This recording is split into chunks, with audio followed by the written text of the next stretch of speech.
On the whole There, we're live. Well, hello, everybody, and welcome out to your Monday Night Chat. And we've got John, MJ, and myself. And we are here coming to you, and we want to thank you so very much for taking time out of your night. Hopefully your voice is sounding a little bit better than myself. Hopefully your nose is not running quite as much as MJ's. And the good thing is we're not next to each other. So we are practicing social distancing by many, many miles, not just 6 feet. So thank you very much for all that. We're gonna get through it, but please don't make fun of me if my voice cracks. You guys, so I'm just gonna put mine. Oh, That way, I'm then. well, I've already got mine on, John. It's the big fuzzy one. No, I don't even know where that's even in the camera anymore. I'm just on safe. it probably will ruin the microphone. There we go. Am I in there now? I think you are. Listen. You did the show about where like the sound comes into those. You know that putting something over the top is not really helping with like the majority of the sound. No, anyway, yeah, it really doesn't do, especially these. Yeah. Especially these. We've got some people joining us. Thank you for being with us. Big Daddy's in the house tonight. Thanks for being with us, Big Daddy. I'm sure because this is a topic that's near and dear to his heart because, he doesn't like to talk to anybody. He doesn't like to go out. He doesn't like to go anywhere. He smiles louder than most people talk. He does. He does. He really, really does. It's a good way to describe it. So MJ, bring us up to speed a little bit on what we're going to be going through tonight. All right, simply, if you've joined us last week, we were talking about, is this all right? Because it sounds loud in my ears right now. I think you sound good. Okay, I must have my ears just must have cleared. But last week on the show, we got into this topic about introverts and different things like that, and I said, hey, maybe we should do a show on that. And I saw John jot something down. I'm like, oh, I think we're going to be doing a show on that. And when it came about, I did what I normally do is over research, over study, or as most people would, or as I would call it, winging it, but other people would call it over preparing. But tonight we're going to talk about introverted versus extroverted people. We're going to help define what they are. We hope to encourage both to find their strengths in this business that we're in, because both have a lot of strengths for certain things in this business. I'm going to give you my point of view because I am very much an introvert, but I believe I have incredible, and I'm not bragging when I say this, I know my skills. I have incredible people skills. Especially for an introvert. It's like a different person, and we will talk about different personalities, personas, the DJ world, all of these things, and they are part of the stuff that's in my book, and I'm very happy to get to share some of these things with you tonight prior to the book coming out. Whenever it comes out, I've spent all day on book cover and still not happy. It's a journey for me. So first thing I want to do is I want to define an introvert versus an extrovert, and this was the best because I can have my definition. And mine's close to this, but I think this was really good. The definition goes, extroversion and introversion refer to where people receive their energy from. Extroverts are energized by socializing in larger groups of people, having many friends instead of a few intimate ones, while introverts are energized by spending time alone or with smaller groups of friends. I want you, Dan and John, I want you to answer this. I was asked this question in high school. It was part of some church lesson that they did. They said, if you were any type of vehicle, what type of vehicle do you think you would be? Best describe yourself with a vehicle. I'll describe mine while you're thinking. Yeah. I said back then, and it's still today, I'm like, that was the right choice. I'm a pickup truck, where I tend to have a lot of people with me, but only a couple are close. Only a couple. Everybody else they're outside the bubble. If we're going, so you can come along, but I think I've revised that to later in life. It's not just a pickup truck, but it's a pickup truck with my motorcycle in the back, so if even those people got to be annoying, I take the bike out and leave them all. That's interesting. Yeah, to be thinking about it that way. Initially, I was thinking the van with a security wall between. Prison van. Yeah, something like that. Because there's times that's nice to have that being involved with a larger group and such, and it's nice to have that vehicle full of people. And then after an hour of that, I'm ready to shut the window and just basically be in my own little world. I want to touch base on that in a second. Dan, go ahead. Man, I'm still struggling with this because I never even would have thought to do this. This was an answer when I was probably 16 years old, and I'm still going, see, I told you guys I knew it back then. I knew what was going on. I get older, dumber as I get older. I had it back then. Yeah. So I would probably go with an SUV. Okay. And for me, it's because I prefer I want that safe, secure path. I want that direction where I'm always going to have, I'm going to have that protection. I'm going to have that, that way to go about it. But I'm also going to have the strength to go where I need to go. Very good. John, you talked about that you want that guard because after about 10 minutes you're done. You mentioned something to me a while back that you said you'd like to live in a place where you had a neighbor a little bit closer so you could stop over at somebody's porch. Mm-hmm. That, to me, is an extrovert. Do you feel it is in your world, in you? Because we're going to look at it from our own points of view tonight. Everybody in the chat and everything, you have to look at it from your point of view because there isn't a right and a wrong to this. There isn't a defined line.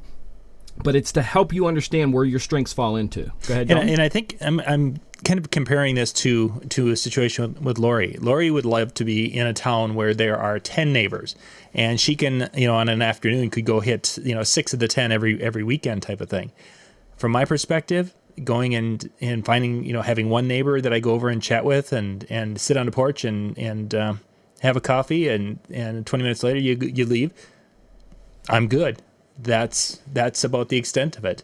I don't want to have the conversation get to the point where it's too long and cumbersome because after a while, you lose interest, whatever. So Dan, where would you fit in on all that? Because for me, it would be I would want to be somewhere where even the animals can't hear me and I can't hear the animals because birds are loud. Birds are annoying. So. Yeah. We need something to scare all the birds away for sure. I believe it or not, I like a suburb type of area where I'm surrounded by people. I don't necessarily need to know them. That's the one key. I don't know if I'm the type who would necessarily go over and have coffee on the porch, but I like being able to say hi to my neighbors from across the street. So I like them to be there. And if I have a conversation, it's, how's the weather? How's the family? See, to me, that falls perfectly in with your car choice too, because it is a backup security to have someone else having your back. That's all part of the psychology. Because trust me, on this in my book, I dive so deeply into these brain features and stuff. All right, so I want to go a little playing bit head games with us, guys. Yeah. Oh, yeah. Watch out. When I get done with this, you're gonna think that I'm some psychopath or what's his name from Pinky and the Brain guy. The brain. Something you need to think. Yeah, I'm not Pinky. Introverts are not shy. A shy person is not necessarily an introvert. So you have to keep that in mind there. The difference between the two of them, one is a personality trait, the other one is feelings. Mm-hmm. And there's a separation between the two. Being nervous before a gig does not make you an introvert. Okay? Feeling insecure about your abilities is not an introvert's trait. Those are things to think about, that when you're saying someone is an introvert, they could be just shy, insecure, they could have been bullied, and just don't want to be centered out. So those don't necessarily make an introvert, okay? I want to recommend, those of you taking notes, if you're taking any notes, I just want a video guy on YouTube that you have to go see. He does all videos around personalities, and he has a whole line of introvert versus extrovert videos. Stuff like if an introvert was abducted by an alien. If introversion was like COVID, could be passed from person to person. And he goes through all these things, and it makes you look at the introvert a little differently. And I think he nails it so on. His name is Frank James, so you just go look for him on YouTube.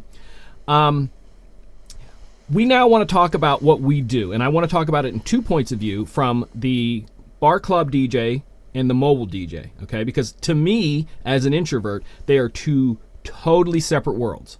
They are day and night, require two totally separate things from you as a person. Okay? We had talked before about performing. Okay? Dan, on the mobile side, what do you consider performing for what you do? Performance. So I really feel a lot of my performance comes into the MC skills.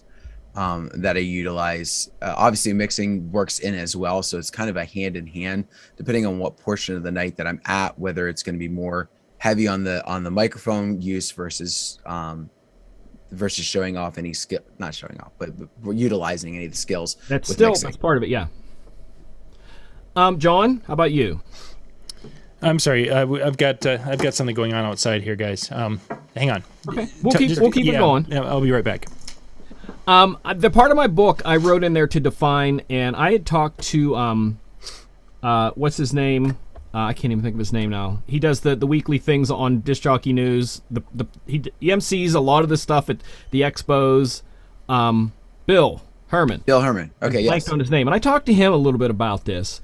And in my book, I've always felt that I can define a artist, an entertainer, and a performer as three separate things, but can be interlaced with each other at any time. Okay. So I always looked at it as an entertainer saying, "Sit back in your chair. You're about to be entertained." The mindset of an entertainer: sit back. You're about to be entertained. Where I'll let him get his ears back in. We good? Yep, we're good. We're good. No alien abductions? No, it's just it's dark, and I am hearing kids' voices outside. And I check one of the cameras, and I see a kid sprinting out of the house. That's not a good sign. But it was just they're screwing around and playing outside in the dark. So sorry about that. No, that's fine. I'm just where my mind be like, oh, finally they're leaving. You know, that where somebody else is worried. Yeah, but they're coming closer to him, so it's okay. It's like, wait a minute. That's it, yeah. All right, so I was talking a little bit about, I feel, and this is kind of where I want to take this performer in our business, Introvert, Extrovert, too. So I said in my book, there are three types in the industry of what we do. There is an artist, an entertainer, and a performer, okay? And I say the artist is the type of person that would look at the audience and go, sit back in your chair, you're about to be entertained. I'm sorry, the entertainer. Yep. Yeah. Sit back in your chair, you're about to be entertained. The artist would say, get up out of your chair, come with me, I'm going to take you on an adventure. Where the performer would say, hey, look what I can do with the chair. So I think that there is a difference of them in how they look at that into what you do. And again, they can all be intermingled. They do not have to be separate. But I think those three mindsets separate us as introverts and extroverts in how we can tackle the job of a DJ, whether it be club or mobile, okay? So let's look at the performance side of what you did, Dan, because you almost held back when you said performance and you changed the word. Why did you choose to change that word? Well, what I said was show off. And from that standpoint, I feel show off becomes a completely look at me philosophy, and that is not how I view what I do. It's not a brand that I take. You know, there are some DJs that is very much about their flashiness and their show off and their look at me mentality, and that is not the way I view it. I feel I take more of the, you know, using your analogy, I feel I take more of the entertain side when it comes to those mixing skills, because for me, I get enjoyment out of watching their reaction. I get more enjoyment out of them responding to how the song is interlaced and how it drops and I hit it at a certain spot and the oh moment than I ever am about them looking at me going, oh, like when somebody comes up and goes, oh, that looks like cool gear. I get kind of weirded out. I'm like, yeah, thanks. Like, I don't know how to respond to that. Yeah. But I drop a track and they're like, yeah, it's like, I'm the greatest guy. I'm the king of the world. That's the, different mentality. Hashtag killing it. Yeah, exactly. In my point of view on that, Dan, I think that you have a base of a performer with the entertainer above, because you still have to be willing to say, look at me, look what I can do with this song. Even though you're doing it to entertain, you have to take that step, that first, all right, I'm standing on performance to entertain you, to then the key of what we do, and I want to get into this later on, how we manipulate emotions intentionally. Okay. You're doing it through a song, you're doing it through a memory moment, You're doing it through a first dance. You're intending to create an emotion. You're Absolutely. not manipulating for bad, but you are intending to put that person or the crowd into that same moment together so that they can all share. 100%. But you're working it with your skills and abilities to bring that back to the center. And that's what I think DJing is for both sides. That's where I think they can come together, is that we are trying to unify the crowd in that moment together, to forget about the world around them and to be in that moment, whether it's celebrating the first dance, whether it's just forgetting the end of a work week, anything. And that's where both introverts and extroverts can take the job of DJing and run with it. Mm-hmm. John, where do you feel on that? Like when Dan talked about performance, entertainment, stuff like that, and the stuff that you do. See, I would almost go to, as you described the three, the concept of the artist, where basically it's like, I'm going to take you I want to take you somewhere. Come with me, and we're gonna go somewhere. That's really the events that I do that I feel the most fulfilled. It becomes that. It's not doing the same type of things that we've done. It's going to be that they have experienced last week's wedding or last week's event. It's that idea we can take them through a musical journey, take them on an emotional journey, what have you, or all the aspects of it. So it becomes more of that, where it's, I at times have had that real feel. It's almost like a take my hand and let's go somewhere. Exactly. And we're going to go back to Yacht Rock, and we're going to end up at Huey Lewis. It's going to be a great night. I mean, that's just... I don't have any liquid to drink. Yeah. You prepared for everything else. Come on. Oh, man. I got my detoxer spray for the fader. Don't drink that. No, Don't drink that. No. That's not going to work. That's all I got here. I might have hand sanitizer in the drawer. That's probably just about as bad. That would take the show in a whole different word. Yeah. An introvert doesn't like to perform. An extrovert, I think, does. I think it's just part of them. An extrovert is also, they like, not only just like being the center of things, but they also like to make other people happy. That doesn't necessarily, an extrovert doesn't necessarily, a performer doesn't mean that it's selfish either. You can perform to make other people happy. That can make you happy, is making other people happy. And that's where I think a lot of this, if it's used, like you said, Dan, it could be taken the wrong way, but I think those things can be put together. An introvert doesn't like to do that. So sometimes, this is where I'm going to take the, ignore the man behind the curtain sort of thing. An introvert can create a persona. And in the DJ world, personas are like step one. Come up with your DJ name. Okay? I don't think the three of us, none of us use like a weird, what do you use, Dan? So this goes back to my radio days, and that was actually not because of the persona, but I was taught to have a DJ name because of protection, because of radio and that kind of thing. My initial one was Jay West. I had no idea where it came from. I like it though. And then what ended up developing from that was DC, and that's actually where my business name comes from. Is because a lot of them called me DJ DC or called me DC. So I just took that and tacked on the end. So it's not crazy, but it was West to DC. From now on, it's just going to be, yo, Jay West. I'm not seeing a connection. I mean, obviously DC, you understand the connection between your real name and that, but yeah, how do you get from Jay West to that? So radio started when I was in high school, and the guys I was working with, like, it was like my second night on air. So the first night I actually used my real name. Second night on air, I was talking with a night jock, and we were like trying to come up with ideas. And that was back when you had phone books. And we were trying to run down through and point at two different things. And we couldn't even that, everything we pointed to, it just sounded stupid. And so it was like probably 20 minutes before I went on air, and he was just like, listen, he's like, I knew this guy. He was like in Virginia or something like that at the time, the other DJ. He's like, he's not anywhere around here. This is what he went by. He's like, just use it. And so I was like, okay. And so for the longest time, that was my name. Like I just used it. And then when I went to Tennessee, I was like, well, man, he's in Virginia. I'm like, that might be kind of close.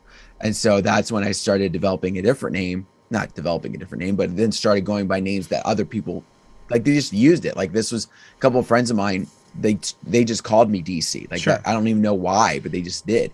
And so it kind of felt natural to say, okay, I'm just going to use that. Yeah, because Dan is such a long Oh, it takes pronunciation of a way name. too So long many to say. syllables. Yeah. Well, I you know, just and got it's tired funny from saying because it. like with the radio, like people were like, okay, what's your real name? And so I would use James Washington West. I even came up with a middle name for my old fake name. And people, and so what would happen was I'd use and people like, well, how do you get DC out of that? I was like, well, my middle name's Washington DC. And they're like, that's brilliant. I'm like, Jeez. man, hook, line, and Ladies and sinker. gentlemen, welcome to the mind of a creative person right there. That's what it's about. You put together things that others don't, and that was perfect. Because it made everybody go, oh, and then they never forgot it, did they? No. Yeah. That's what it's about. I go by Michael Joseph. Joseph is my middle name, and Michael's my first. And it's always kind of been that way, that I created a persona for being on stage, and it's just always been that person. And me in real life is a lot quieter. I do not feel the need to talk to you in public. I will and have on multiple occasions leave a store if I see somebody in there that I know is going to want to talk to me. Okay, I'm just letting you know. It's nothing personal. I do it to everybody. If I don't feel like having a conversation that day, I'll go to another store. That's an introvert, all right? So just keep all of that in mind. I'm going to talk about 3 times we as DJs have to look at before a gig, during a gig, and after a gig, because I think all of those separate our skills and abilities. So before a gig, we're going to talk about some of the things that introverts and extroverts, their strengths are, okay? This is one of the things that it was in that article that I sent you guys that I thought was, I never thought about it this way, but for picking songs and searching for songs, digging for songs, and practicing is an introvert's dream. And that's same with me. I just love digging. But for an extrovert, that's punishment. It's like, no, just let me go out and do this. I'll just download everything, and then I'll go out and spin it there. Where do you think you guys fall into that mentality of just before the gig music? We're going to go into other stuff before the gig, but that one. But that one, I was kind of taking it a little differently, that the extrovert, the introvert is going to be more comfortable with Serato, they call it the Serato phase type of thing, where they're here. And whereas, as an example, Lori, when she would DJ, she would have her songs that she was going to be playing all lined up, and she would be able to interact with the floor. People would come up, dancing by, and they're like, yeah, and she, right back at them. When people come up and are like, yeah, in front of me, I'm like, somebody back there behind me? I don't want these people talking to me. So I kind of viewed it more that way, is that we use that searching for music as an excuse not to have to look at people out on the dance floor. Really? That's why I was interpreting that, because I have on occasions, people are dancing right in front of the computer, and you're like, I don't feel comfortable engaging with these people. I wonder if I can type a letter to the editor or something right now. I would say that's something else, but I don't know if we need to go into that right now. There's Dan, how about you? So I'm seeing a different side of myself, and at the very end, I think I want to share thanks to your revelation, what I'm considered. But I would say that I'm more of the extrovert from that standpoint, because and now I could also chalk it up to time ability because of everything kind of going on, family, day job. I don't have the time to sit there and just analyze everything. So I download everything, take the certain categories of music that I know I'm potentially going to play, drop them into a folder so I have them ready to go. And that's it. I'm not sitting there practicing on end with it like I, in some ways, probably should, but. I'm the introvert. I'm the person that I put my headphones on in the studio, because I built my own studio, so it's a full room within a room, soundproof, and I still put headphones on top of being in a soundproof studio. I don't want to know the rest of the world exists. I really don't.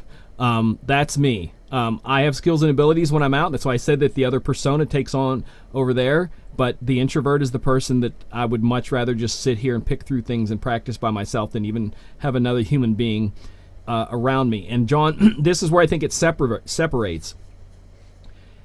Why do you think that it bothers you that people would come up to you when you're doing, let's say you were fully prepared like your wife, would you still feel that uncomfortable?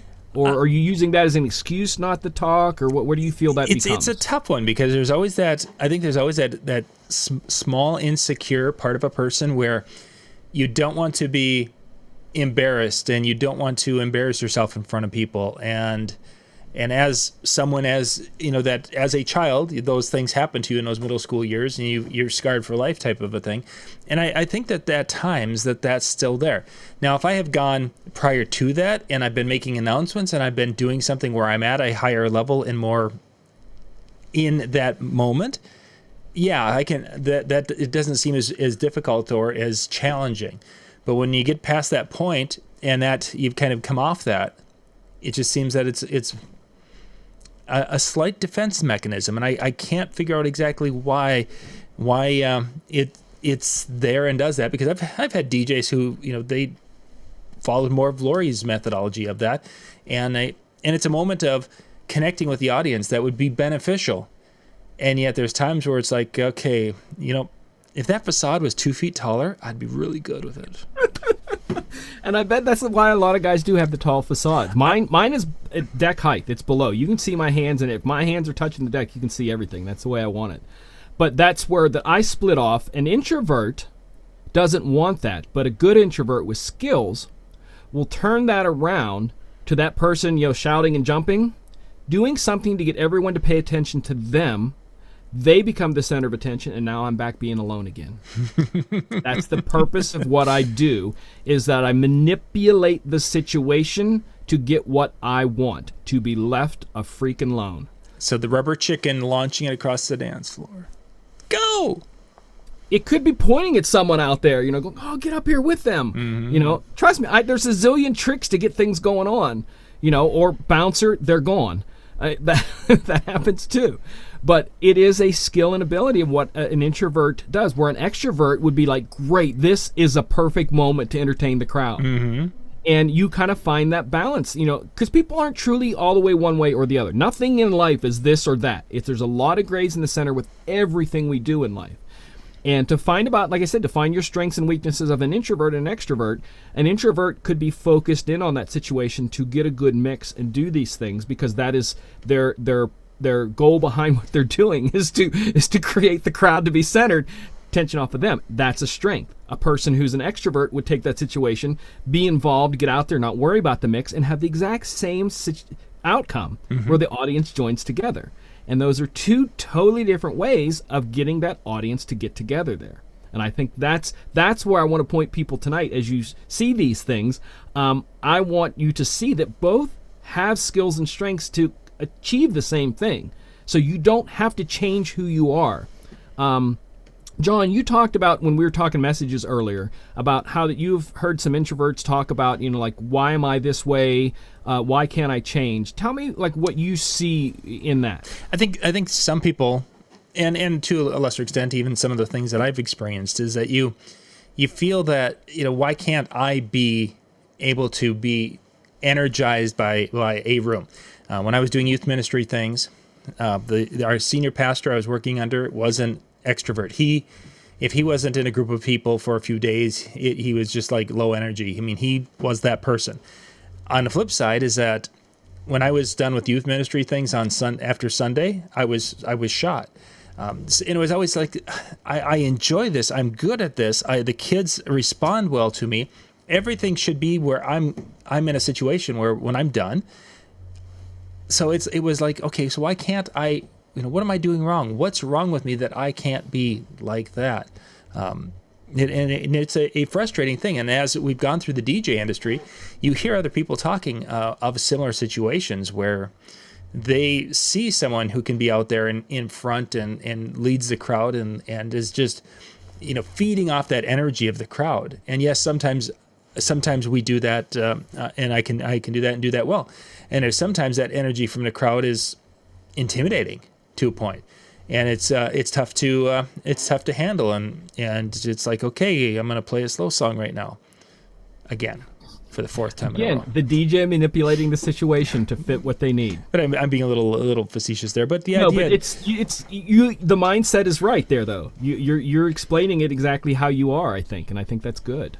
so That you're able to see that. yeah, it's been a tough one. And as a family person, you turn it on Saturday night, you do the show, everyone loves it, and then come Sunday is that recharge. Where do you get your energy from? And it becomes that time alone. Yeah. So it became a difficult situation. Because the family is like, okay, Dad, let's go do something, or hey, let's go to visit the in-laws or whatever type of a thing, and it's like, no, I really don't want to. I just want to sit right here. And to a point, that's one of the coolest things about the whole hitting the treadmill and working out, because that gives me somewhere between a half hour and an hour every day of just me time, where I can go and there's no one else there, and if I can listen to this, do that, whatever, and it truthfully makes it a lot easier to like people. All right, I want to ask, because Dan talked about this before the show, the exact same situation he had, working all day, working all week, and then DJing on Saturdays and just wanting to be out of it on Sundays. There's a difference between the way an introvert and in other things. It doesn't necessarily have to be an extrovert. Both of you guys, at the end of that, did you feel drained, or did you feel so overwhelmed that you just wanted to quit? Which do you think it was? Empty or overwhelmed? When I was in the thick of it, it was very much a drain. Okay. I was out. I didn't want to do anything. I had no energy to go anywhere, and it felt almost to the point of depression, to the point that I just didn't want to be like, I didn't even want to. I was like, listen, just you go, just go, get out of the house. You go to the friends, you go hang out with them, and of course that didn't go over well, because she's like, oh, you're trying to avoid us. But it was just one of those, like, I know I may have agreed to it, but I don't want to. I don't feel like it. I don't want to do anything. John, which was yours? It was easily just being drained. It was like, I'm tired. I don't want to talk to people. I don't want to smile at people. I don't want to be cordial. I just going to sit. Mine is the opposite, but with the same feelings you guys have, where I've had enough stimulus input that I can't take anymore. Like, I know my limits here. I've got to unplug. I've got to disappear. I cannot be social. A human being does not need to be near me.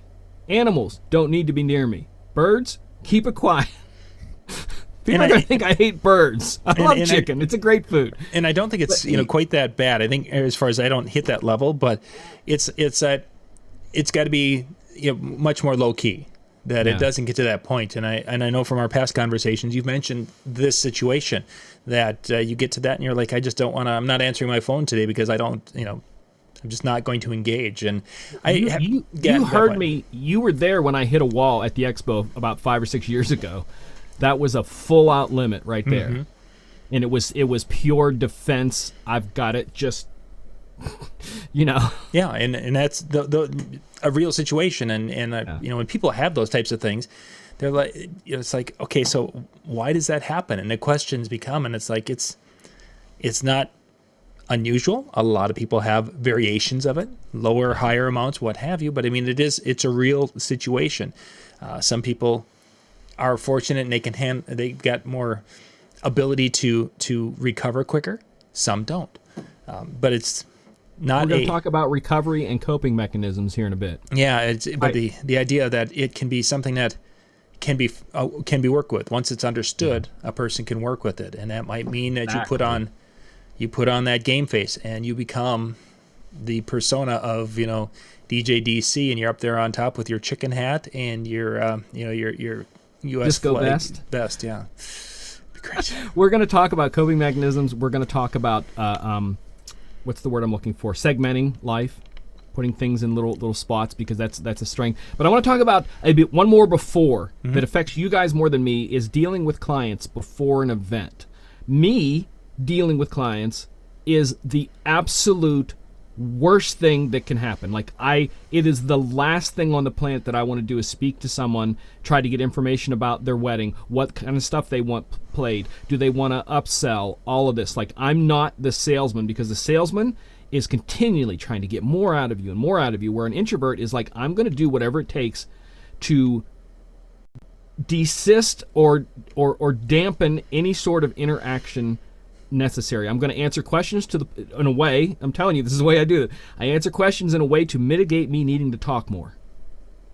I will ask somebody questions just in a way so that I don't have to have them ask me something. I'm like, I'll ask them about this, and they're going to talk for 10 minutes, and I get to just sit here. I'm not going to, I may hear them, I may not, I don't know. But how do you feel on your side for both of you? We're going to start with John, or Dan, which do you want to start with? I don't even care. Yeah, John, go first. Okay, John, go first. So I think, talk about meeting with clients and how that makes you feel, introvert, extrovert, all that kind of sort of thing. See, now, in when doing small group, face-to-face type things, obviously I'm coming off a weekend on a Sunday, not so much, wouldn't have happened too often. But most of the time, I don't really have much of a problem with that.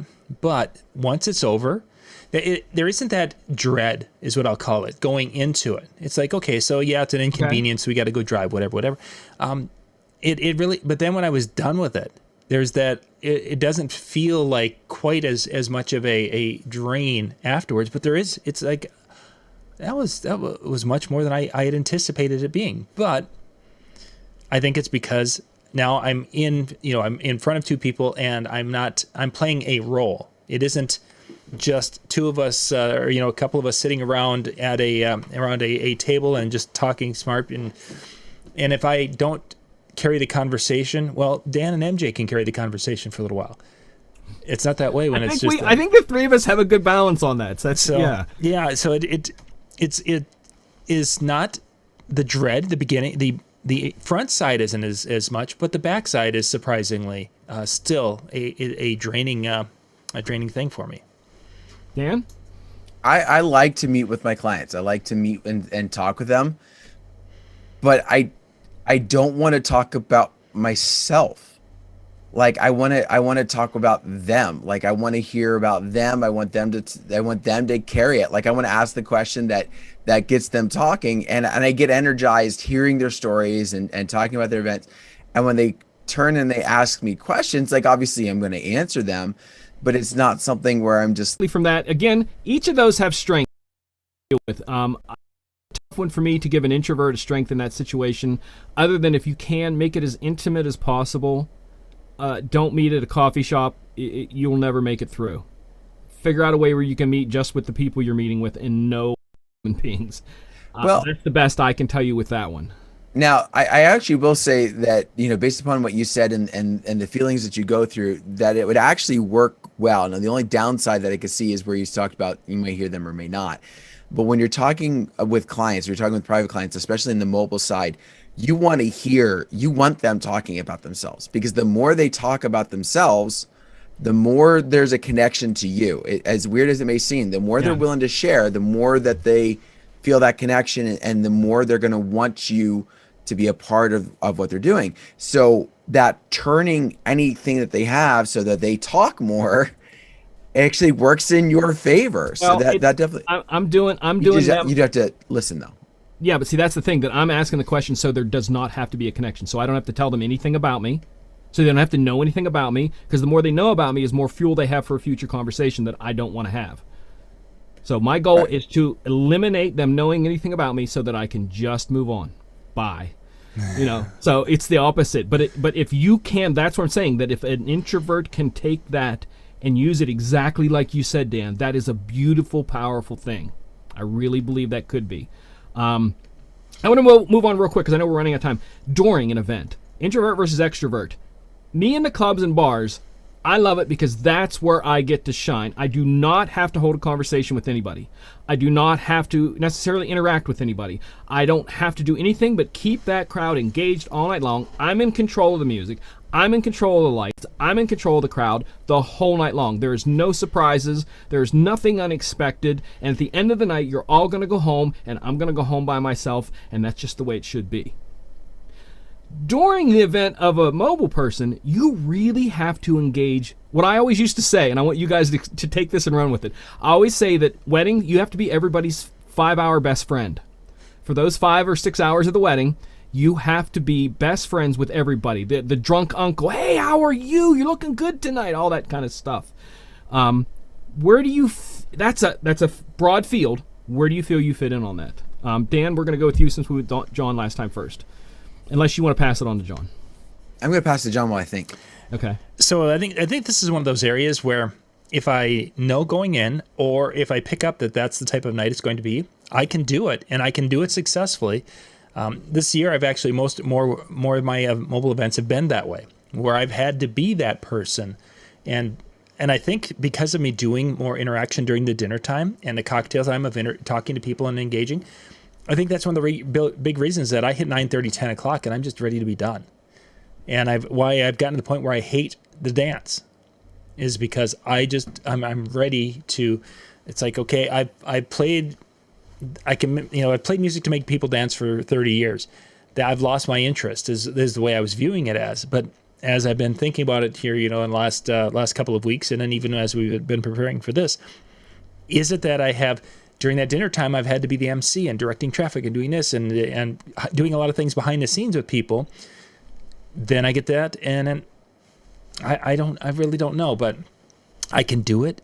But there is the cost of when I eventually get to that point where I don't like people anymore. Dan? I don't view myself as the everybody's best friend for 5 hours or however you worded that. 5-hour best friend is what it was. There we go. My viewpoint is kind of more of, when I'm out there, when I'm performing the MC, I'm the, I'm, for lack of better terms, like the puppet master, right? I'm directing the traffic. I'm making sure people are knowing what's going on, and I'm kind of setting that scene for different things. And then, but everything that I feel that I really excel at through my events is everything that I do behind. The only people that I feel like I really become 5-hour best friends with is the bride and groom, or the wedding couple. Sorry, the wedding couple, or the other vendors that I'm working with. Beyond that, I very much just kind of want to create those emotions and get that feeling, but I don't feel that I'm not coming alongside Uncle Joe and saying, hey, let's go, let's party. No, what if Uncle Joe comes up to you? Stay away from me, Uncle Joe. Really? Okay. Oh yeah, like people come up. Though. That's good. When people come up, I'll get whatever the request is, and all right, we'll jot it down. If they start looking at my gear or something like that, because every once in a while, you have someone who does it as a hobby or even as another professional, hey, yeah, we'll chit chat, we'll talk shop, type of thing. But beyond that, tell me what you want, and then go do what you're gonna do. Yeah, that's good. Yeah. The person, when I talk about is that seller, they're the salesman that when that uncle comes up there, they're trying to impress the uncle as much as they're impressing anybody, because they want the salesman, that extrovert, wants everybody there to have the most awesome time and remember them for having an awesome time. So I want them to remember the awesome time for the things, the emotional ride that I bring them on as a collective group, not in an individual one-on-one type of time. Okay. We're getting close to the end. I'm going to read over a couple things, and then we're going to talk about recovery. What you guys do recovery, what you've seen other people do recovery. For me, Doring is good for the clubs. That's why I just stick with clubs. I don't do bars and stuff like that. Is because when I walk in, the music's usually going, or I start the music. If someone's opening for me, I can just come in when it's my time and leave when it's my time. If I'm opening for someone else, I come in when my time, leave when it's my time. If it was just a party me going to, I have to spend hours trying to figure out how I'm going to talk with people. And I'm miserable because I'm like, I have to talk to people for hours here, and I don't know when the right time is okay for me to leave. So as you two and your personalities, where does that come from, the DJing side of what you can control, or you just going to the same, you would be a guest at that party, where would you feel you would be? Because to me, that's where it's hard for me. I would rather be the DJ because it gives me guidelines. I know what I'm supposed to do, show up, leave, all that kind of stuff. But as a person going there as a guest, I'm miserable. I'm not sure if I understand what you mean by the guest. You going to the party being the DJ, or you just going to the party? how would you react going to a party? Because me going to a party without being the DJ, just a guest, is not fun. So how do you feel if you get invited to a party to go to a party? Just hang out. Nothing's required of you. Oh, I got you. I'm fine with that aspect. Like now, there's a certain level, and this is kind of where we talked about beforehand. Like when we go to the expos, and and as far as like, hey, there's a get together, we're all going to the party, like we're all hanging out, and I'm like, I'm there.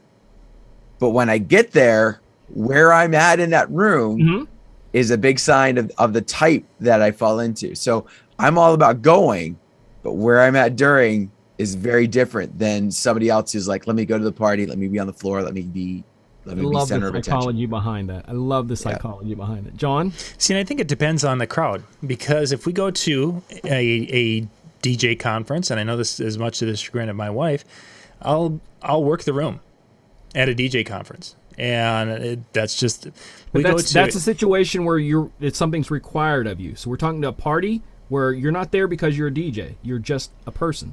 That's what I want to talk about. If it's a family, a wedding or something to that effect, that's going to get a much shorter leash from my side of it. I won't be that person as much. I'll go and see a couple of people that I would like to talk to, but I'm not going to work the room like I would at an event like DJ Expo type of a situation. It's just, and I don't know if that's because I would put on the disc jockey news hat, and we got to go and do that because that's expected, or that's people have come there to see whatever. I don't know how that fits in, but I know there's sometimes where I'll come into a room and I feel like, hey, yeah, I could, I'll enjoy this, and it's going to be, you'll be able to talk to some people and have a good time.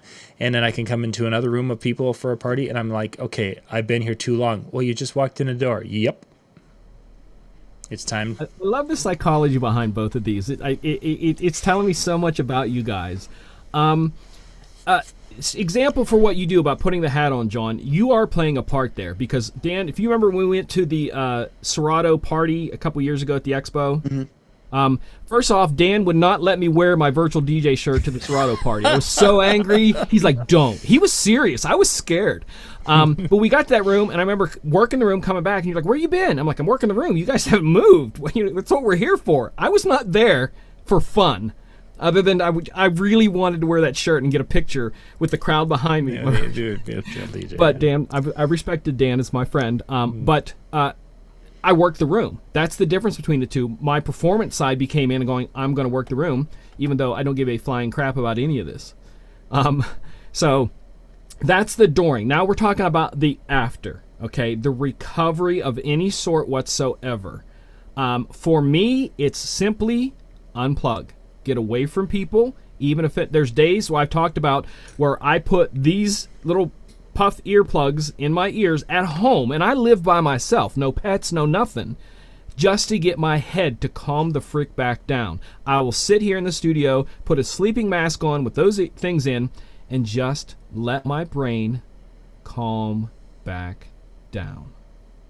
And that's where I get to that. My recovery has to be that. And then after we talk about recoveries, I want to see what you guys recover, and then we're real quick going to talk about how you gauge that and keep that from getting to that point. So who wants to go about your recovery?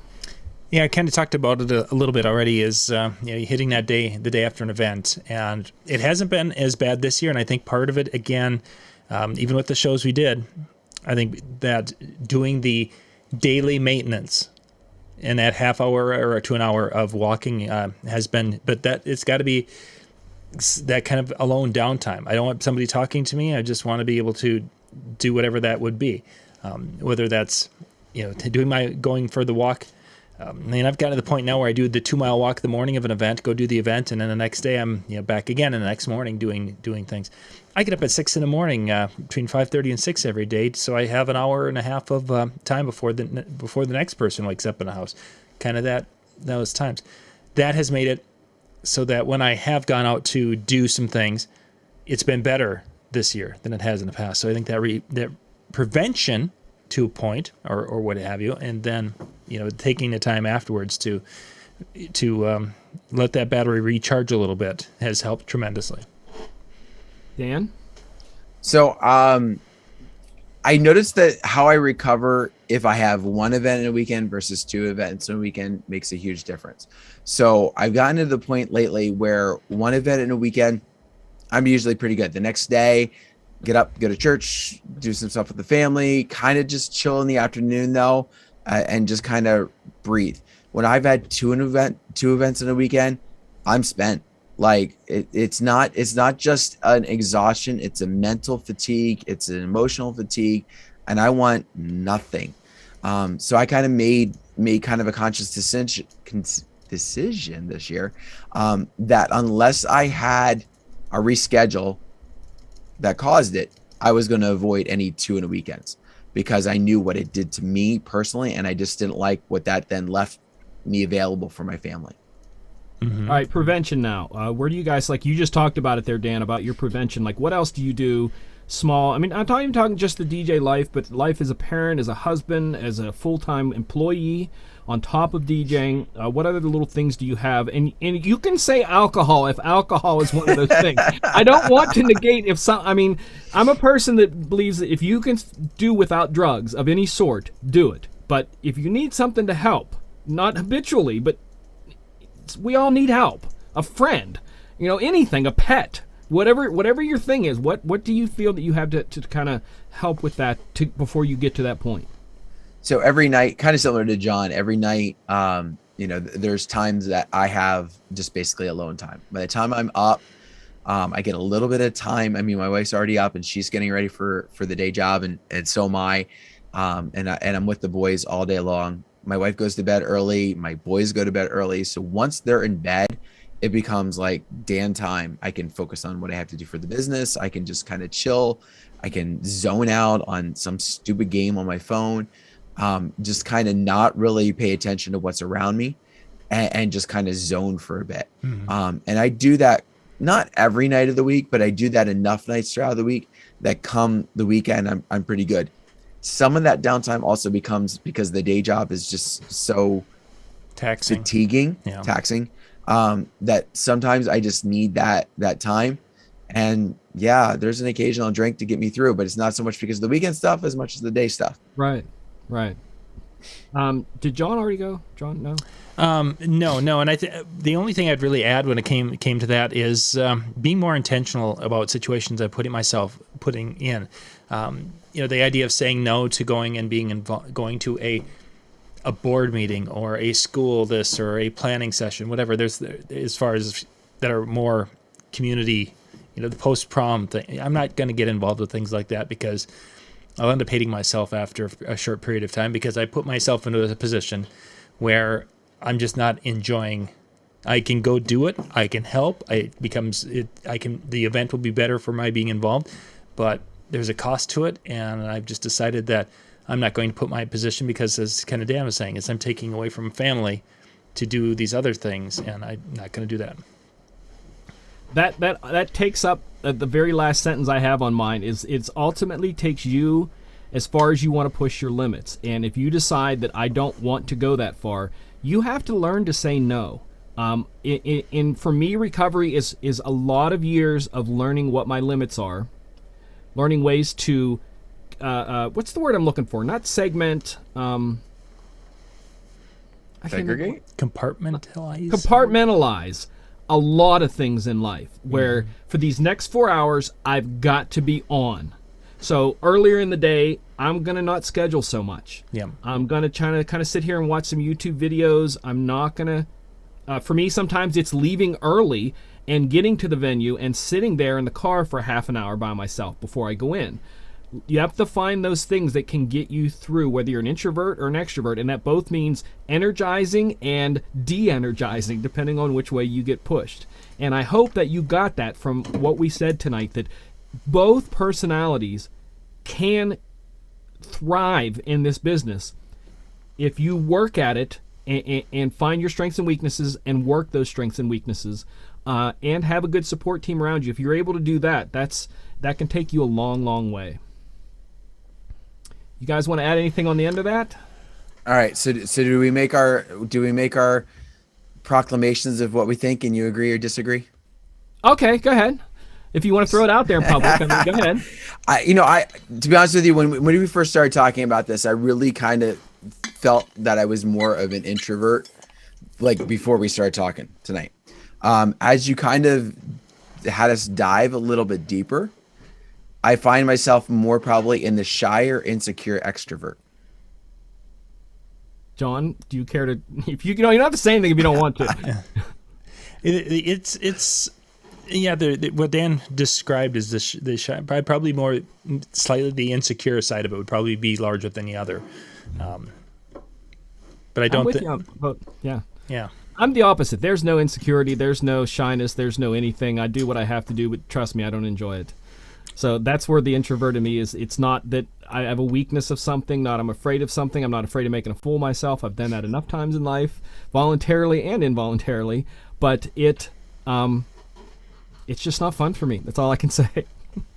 So I hope you guys enjoyed this. If you have any other topics like this you want, let us know.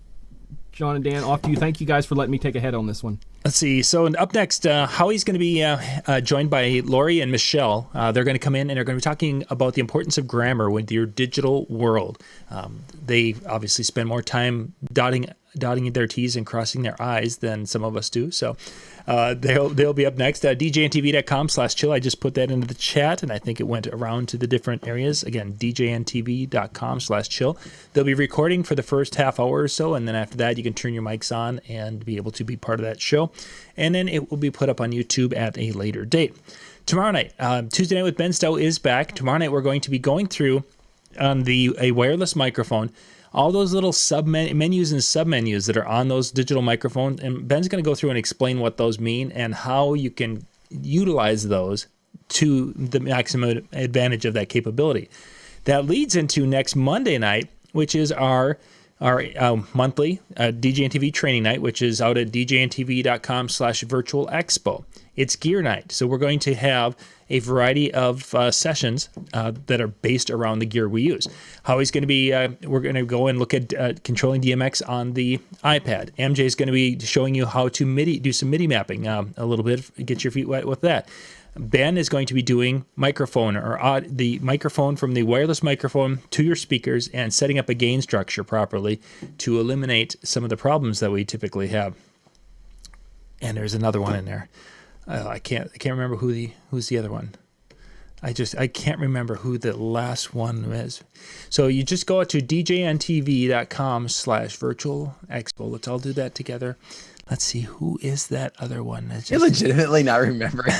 I just, how many kids does he have? And scroll down, and you could see it right here, and it's like, demonstrating microphones by Dan Carpenter. Yeah, that's right.